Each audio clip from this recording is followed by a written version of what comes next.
এই জন্য তো এক জগৎ বিখ্যাত একজন নারী, নাম হলো রাবিয়া।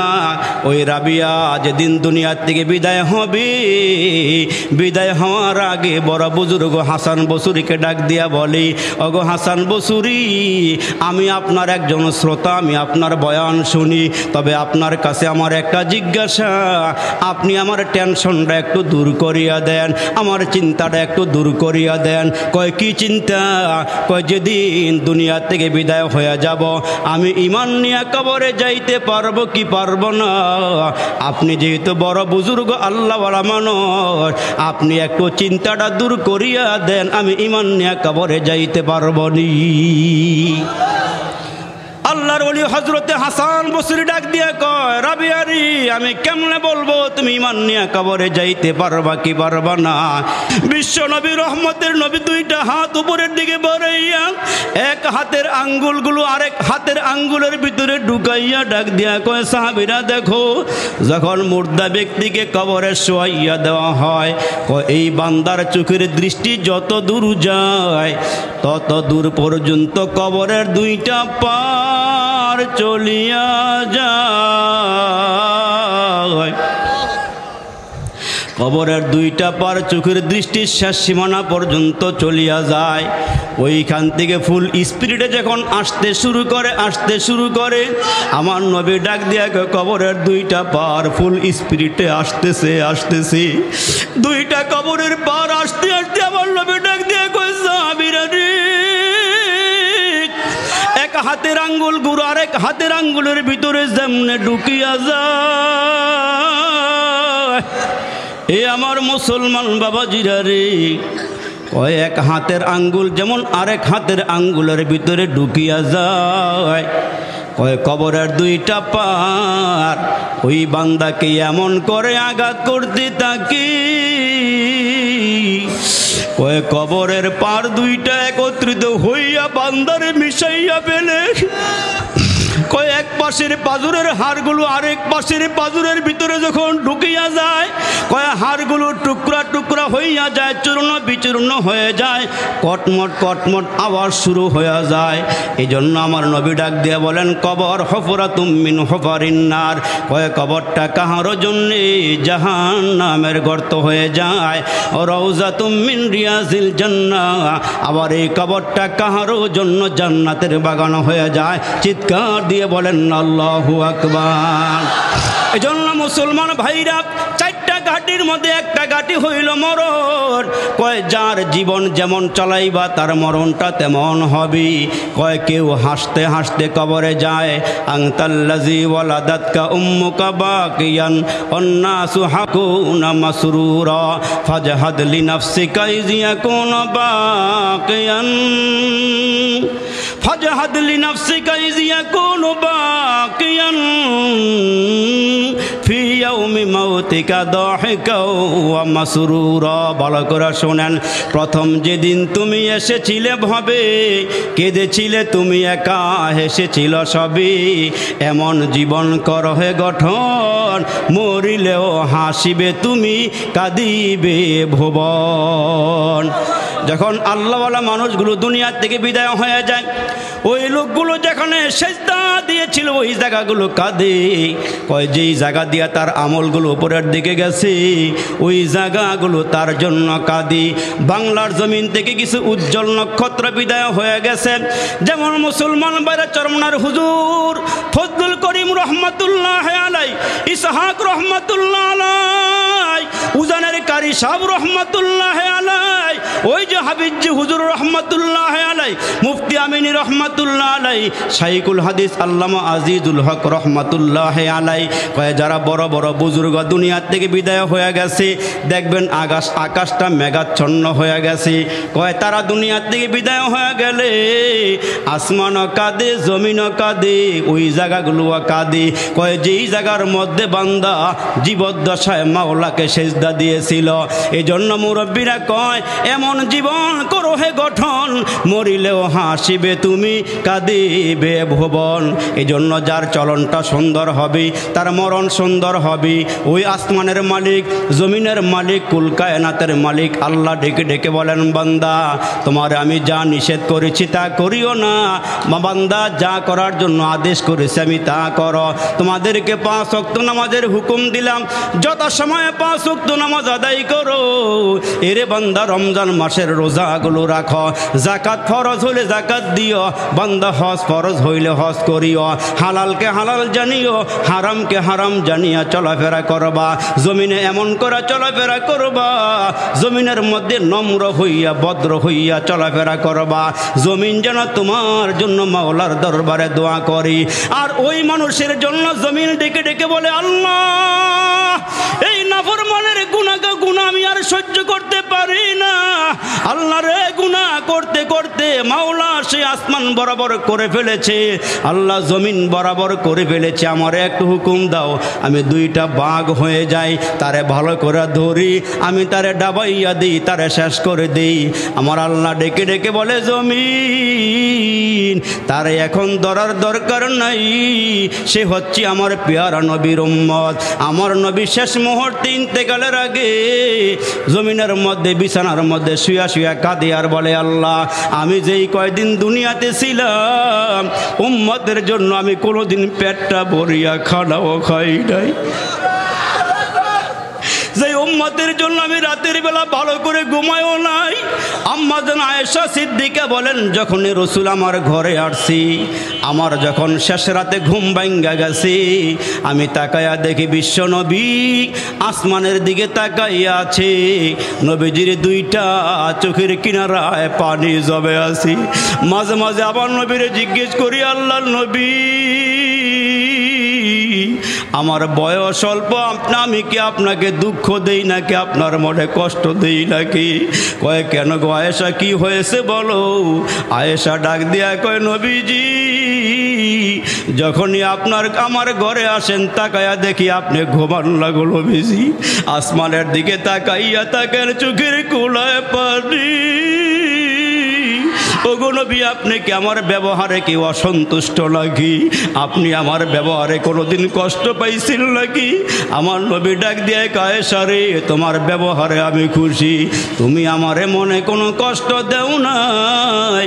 এরে আয়েশা আমি ওই দিন থেকে ঘুমাইতে পারি না, ওই দিন থেকে ঘুমাইতে পারি না যেদিন জিবরাইল আমিন আমার কাছে আয়েশা সালাম দিয়ে বলছিল, আল্লাহর নবী গো জাহান্নামের মধ্যে আপনার একটা উম্মত আগুনে জ্বলবে, জাহান্নামের একটা অংশী আপনার উম্মতেরাও জ্বলবে।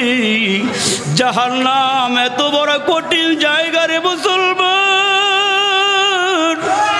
যে জাহান্নাম নবীজি মেরাজের রাত্রে গিয়া দেখে আসছিলেন, ওই জাহান্নামের আগুন পয়গম্বর দেখিয়া দুনিয়াতে আইসা আল্লাহর দরবারে কাঁদে আর তাসবিহ আদায় করে।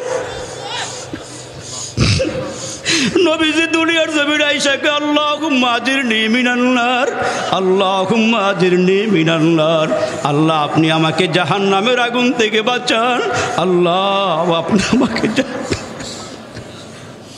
আল্লাহ আমার উম্মতকে আপনি জাহান্নামের আগুন থেকে বাঁচান। আয়েশা রে, আমার উম্মত জাহান্নামে যাবে এই খবর শুনি আমি ঠিকমতো ঘুমাইতে পারি না, আমি ঠিকমতো খানাও খাইতে পারি না।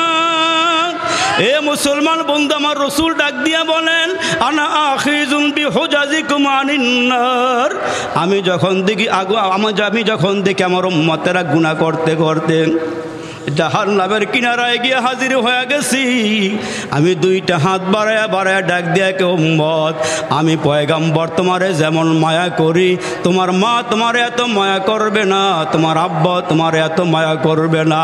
এরে উম্মত আমি বলিয়া যাই, জাহান্নামের আগুন বড় কঠিন।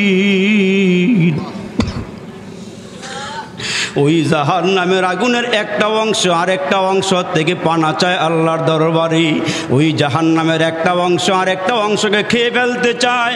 ওই জাহান্নাম আল্লাহকে ডাক দিয়ে কয়, মালিক, জাহান্নাম এত উত্তপ্ত হইছে, একটা অংশ আরেকটা অংশকে খেয়ে ফেলতে চায়, আমার একটা নিঃশ্বাস ছাড়ার সুযোগ দাও। আল্লাহ কয়, তুই 2 বার বৎসরে নিঃশ্বাস নিতে পারবি, একটা হলো শীতের সময়, আরেকটা হইল গরমের সময়। জোরে জোরে কন্যা সুবহানাল্লাহ। এই জন্য আমার বাবাজিরা, জাহান্নামের আগুন থেকে পরিত্রাণ চাও। মরণের ঘাটি, মরণ রে একটু ইয়াদ করেন। আল্লাহ রসুল কয়, যারা দৈনন্দিন কমাস কম 70 বার মরণের কথা স্মরণ করবি, এরা শহীদি মরণ লইয়া কবরে যাইতে পারবি। জোরে কন্যা আল্লাহু আকবার। এজন্য 1 নম্বরে মরণ। এর মুসলমান, চিন্তা করিয়া দেখেন, ইমান নিয়ে কবরে যাইতে পারবেন কি পারবেন না, একটু সাবধান হয়ে যান। এজন্য তো জগৎ বিখ্যাত একজন নারী, নাম হলো রাবিয়া। ওই রাবিয়া যেদিন দুনিয়ার থেকে বিদায় হবে, বিদায় হওয়ার আগে বড় বুজুর্গ হাসান বসুরিকে ডাক দিয়া বলি, ওগো হাসান বসুরি, আমি আপনার একজন শ্রোতা, আমি আপনার বয়ান শুনি, তবে আপনার কাছে আমার একটা জিজ্ঞাসা, আপনি আমার টেনশনটা একটু দূর করিয়া দেন, আমার চিন্তাটা একটু দূর করিয়া দেন। কয়, কি চিন্তা? কয়, যেদিন দুনিয়া থেকে বিদায় হয়ে যাব, আমি ইমান নিয়ে কবরে যাইতে পারবো কি পারবো না? আপনি যেহেতু বড় বুজুর্গ আল্লাহওয়ালা মানুষ, আপনি একটু চিন্তাটা দূর করিয়া দেন, আমি ইমান নিয়ে কবরে যাইতে পারবো নি। আল্লাহর ওলি হযরতে হাসান বসরি ডাক দিয়ে কয়, রাবিয়ারি, আমি কেমনে বলবো তুমি ইমান নিয়ে কবরে যাইতে পারবা কি পারবা না? এই জন্য তো একদিন বড় পীর আব্দুল কাদের জিলানী রহমাতুল্লাহ আলাই রাস্তা দিয়ে হাঁটিয়া হাঁটিয়া যায়। এমন সময় একজন বৃদ্ধা মহিলার সামনে দাঁড়ায়া হযরতকে ডাক দেয়, কে ওগো আল্লাহর বান্দা, এই আল্লাহর বান্দা বড় পীর আব্দুল কাদের, তোমার দিকে তাকাইয়া আমার একটা প্রশ্ন মনে হয়ে গেছে। কয়, কি প্রশ্ন বলো? বড় পীরকে ডাক দিয়া বলি, প্রশ্নটা হইল, কয় প্রশ্নটা হইল, এরে আল্লাহর বান্দা আব্দুল কাদের, কয় তোমার মুখেও দাঁড়িয়ে আছি, আর আমার বাড়িতে একটা ছাগল আছে, ছাগলের মুখের মধ্যেও দাঁড়িয়ে আছি। আমি একটু জানতে চাই, তুমি অনেক বড় বুজুর্গ আল্লাহওয়ালা মানুষ, তোমার দাড়িটা উত্তম নাকি আমার বাড়ির ছাগলের দাড়িটা উত্তম? বড় পীর ডাক দিয়া কয়, মাগ, এই জবাবটা এখন দেওয়া সম্ভব নয়। যেদিন দুনিয়া থেকে বিদায় হয়ে যাব, আমি যদি ইমান নিয়ে মরতে পারি, তোমার ছাগলের দাড়ি থেকে আমার দাড়ি উত্তম। আর যদি আমি ইমান নিয়ে মরতে না পারি, তাহলে তোমার বাড়ির ছাগলের দাড়ির থেকে আমার দাড়ি অনুত্তম, কারণ ওই ছাগলের জান্নাত জাহান্নাম কোনো কিছুই নাই। ওই ছাগলের জান্নাত জাহান্নাম কোনো কিছুই নাই। আমি যদি ইমান নিয়ে যেতে পারি, তাহলে আল্লাহর জান্নাতের ফয়সালা হবে, আর ইমান নিয়ে যেতে না পারলে আল্লাহর জান্নাতের ফয়সালা হবে না।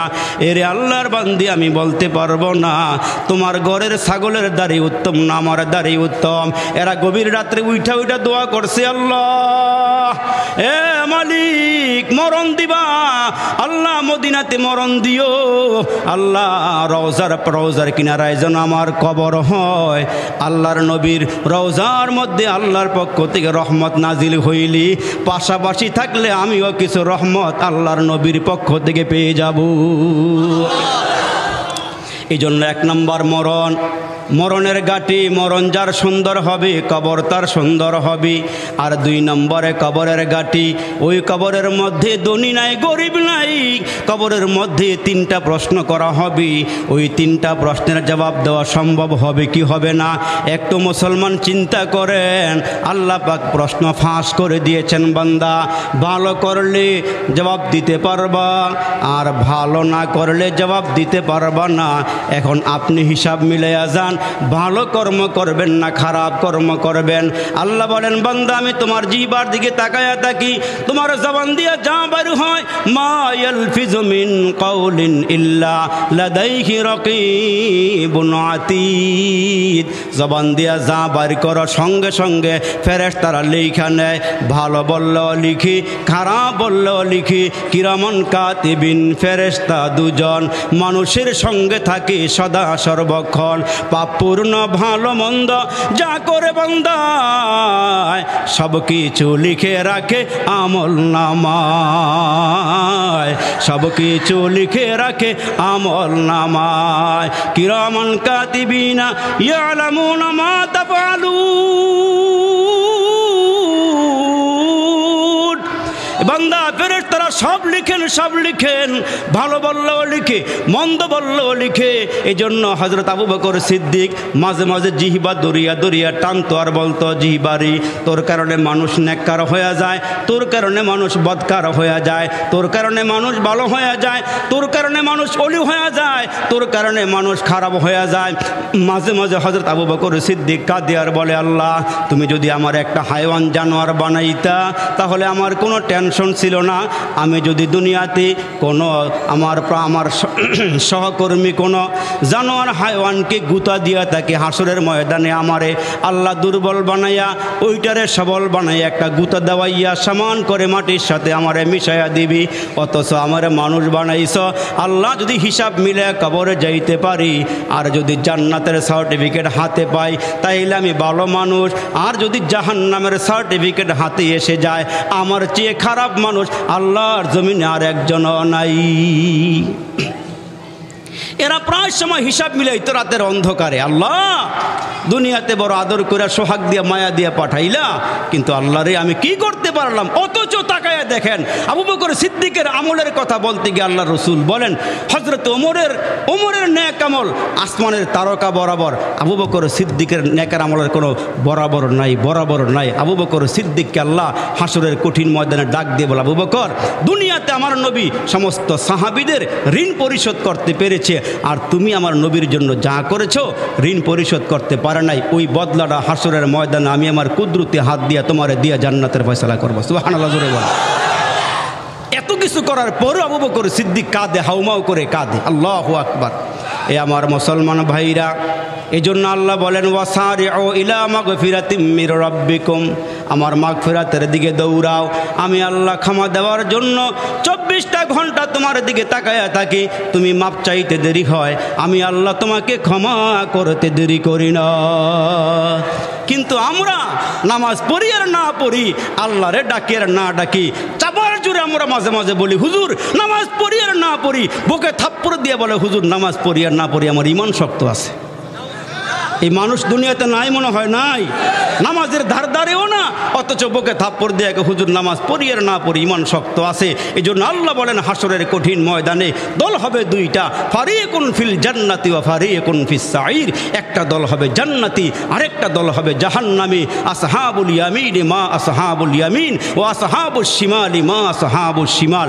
এক দল হবে জান্নাতি মানুষ, আরেক দল হবে জাহান্নামী মানুষ। আল্লাহু আকবার। একটু হিসাব মিলাইয়া যান আপনি কোন দলে দাঁড়াইবেন। আল্লাহ বলেন, ওয়ামতাজুল ইয়াওমা আইয়ুহাল মুজরিমুন।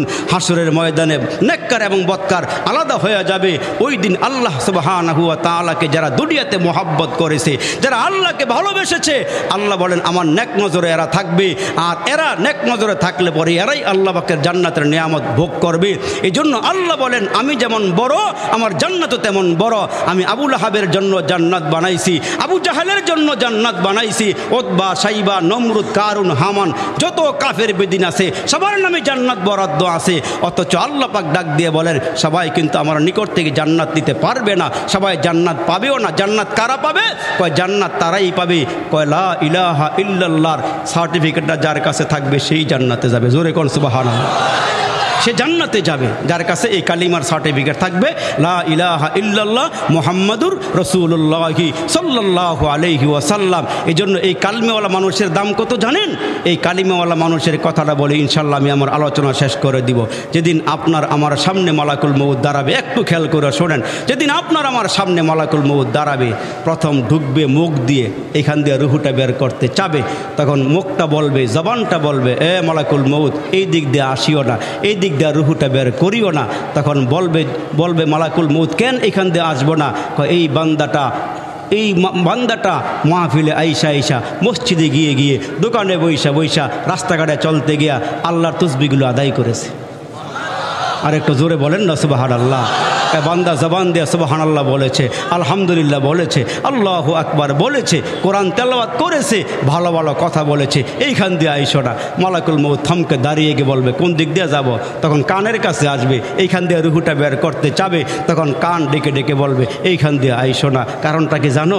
এই বান্দা নিজে কোরআন শরীফ পড়তে পারে নাই, কিন্তু আরেকজনের জবান দিয়ে সে কোরআন তেলাওয়াত শুনেছিল। এই বান্দা কান দিয়া দিয়ে ভালো ভালো কথাগুলো শুনেছিল, এইখান দিয়ে আইসো না।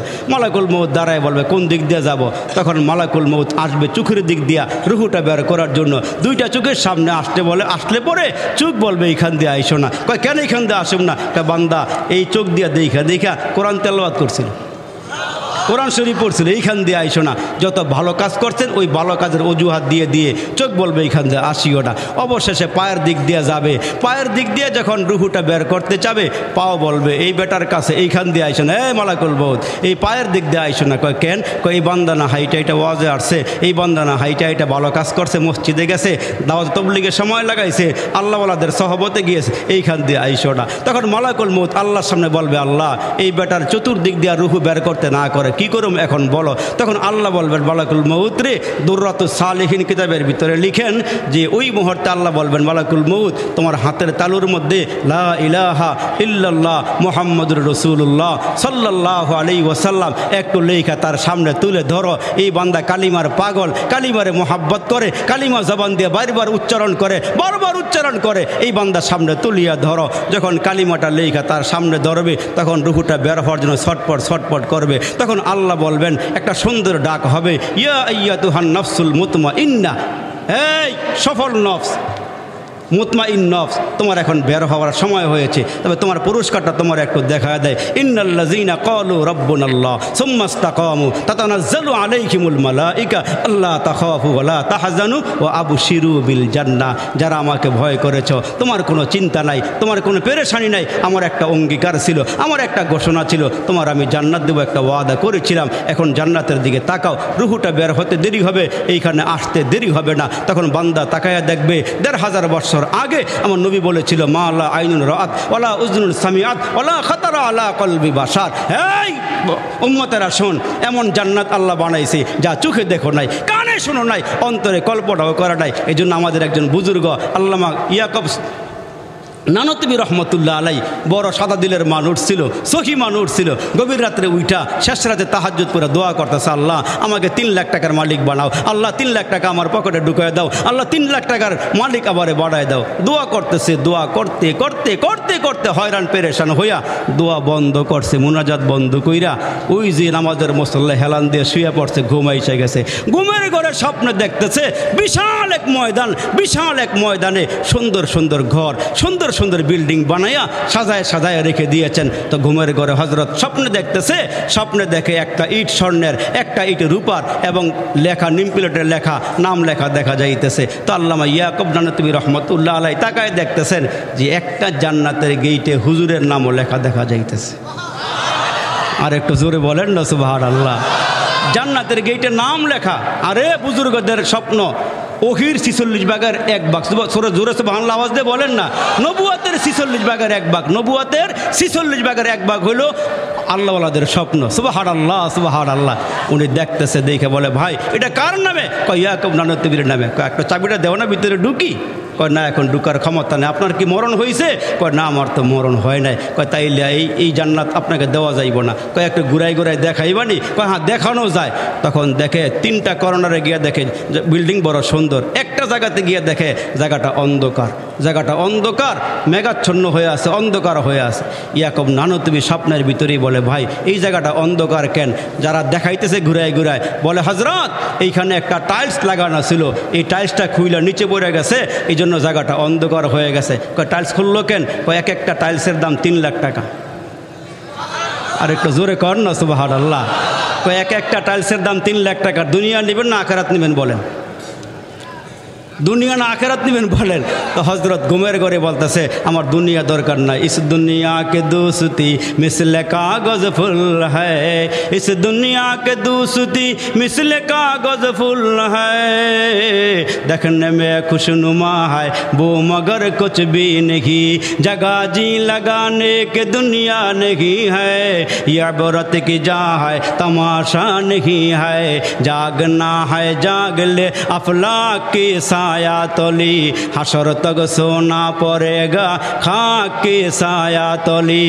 माटी करो ना माटिर तरे तुम्हार महत जीवनटारे, माटी करो ना माटिर तरे तुम्हार महत जीवनटारे, जीवन যৌবন দাতা যিনি বিলাও জীবন তাহার তরে। কয় জীবন যিনি দিয়েছেন তার দিকে বিলাইয়া দাও, জীবন তারে দিয়ে দাও। এই জন্য মুসলমান 4টা ঘাঁটি আছে। 1 নম্বর মরণের ঘাঁটি, 2 নম্বরে কবরের ঘাঁটি, 3 নম্বরে হাসরের ময়দানের ঘাঁটি। হাসরের ময়দানের ভয়াবহতার কথা আমরা জানি। ওই দিন আব্বা তার সন্তান চিনবে না, মা তার সন্তান চিনবে না। আল্লাহ বলেন ইয়াউমা ইয়াফিরুল মারউ মিন আখি ওয়া উম্মিহি ওয়া আবিহি ওয়া সাহিবাতিহি ওয়া বানি। কেউ কাউকে পরিচয় দিবে না। মা বলবে আমার দুনিয়াতে বিয়ে হয় নাই, বাচ্চা আসবে কোথায় থেকে, আমার বিয়ে হয় নাই। ওই দিন এটা বলবে, কেউ কাউকে চিনবে না হাসরের ময়দান। আর 4 নম্বর হচ্ছে পুলসিরাতের ঘাঁটি। যে পুলসিরাতের কথা আমরা শুনি, চুলের চেয়ে চিকুন হবে, হীরার চেয়ে দাঁড় হবে, 30,000 বছরের রাস্তা হবে। ওই ব্রিজটা সোজা উপরের দিকে উঠবে 10,000 বছরের রাস্তা, আবার নিচের দিকে নামবে 10,000 বছরের রাস্তা, আবার ডাউন হবে, আঁকা বাঁকা পথ হবে 10,000 বছরের রাস্তা। আর নিচে জাহান্নাম স্থাপন করা হবে। মোমেনেরা কেউ বিদ্যুৎ গতিতে আল্লাহর ওই পুলসিরাত পার হয়ে জান্নাতে যাবে। আর যারা মুসলমান ওই সময় গুনাহগার হবে, পিচ্ছিল পথ হবে, মুসলমান ভাইরা সারি সারি কাটা হবে, আটকায় ধরবে, কেটে ফেলবে, জাহান্নামের নিচে পড়ে যাবে। এই জন্য 4টা ঘাঁটি হবে। এই 4টা ঘাঁটির জন্য আমাদেরকে আল্লাহ তাআলা সহি সালামতে পৌঁছে দেয়। আমরা বলি আমিন। আর একটু জোরে আওয়াজ করে বলে আমিন।